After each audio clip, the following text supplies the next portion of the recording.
સિહોર તાલુકા કોળી સમાજના હોદ્દેદારોની વરણી કરાઈ છે. સિહોર તાલુકાના મઢડા ગામ ખાતે સિહોર તાલુકા કોળી સમાજની બેઠક ભાવનગર જિલ્લા કોળી સમાજના પ્રમુખ શ્રી કરશનભાઈ વેગડના અધ્યક્ષસ્થાને મળી ગઈ, જેમાં સિહોર તાલુકા પ્રમુખ તરીકે શ્રી ઘનશ્યામભાઈ મનજીભાઈ રાઠોડ તથા મહિલા પ્રમુખ તરીકે શ્રી ઉષાબેન દિલીપભાઈ રાઠોડ તથા સિહોર શહેર પ્રમુખ તરીકે નટુભાઈ ધરમસિંહભાઈ મકવાણા રાધે પેંડાવાળા તથા મહિલા પ્રમુખ તરીકે ઈલાબેન વીરજીભાઈ ચૌહાણની વરણી કરાઈ છે, જેને સૌએ આવકારી હતી.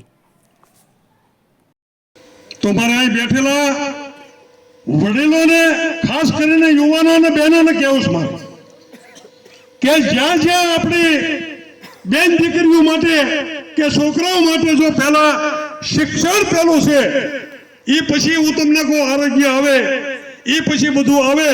પહેલા નંબરમાં શિક્ષણ જરૂરી છે, જરૂરી છે, જરૂરી છે. મારી પહેલાના વક્તાએ જીતુભાઈ ઘણું બધું કીધું, એમાં હું પડવા નથી માંગતો, પણ મારે છેલ્લા વર્ષોની માલપા મારે આ બોર્ડિંગ ગમે એમ કરીને ઊભી કરવી છે, અને એમાં સિહોર તાલુકાનો મારે મોટો ફાળો જોઈ, અને એ ફાળામાં સહભાગી અહીં બેઠેલા બધા જ થાજો. એક એક ગામમાંથી હું તમને કહું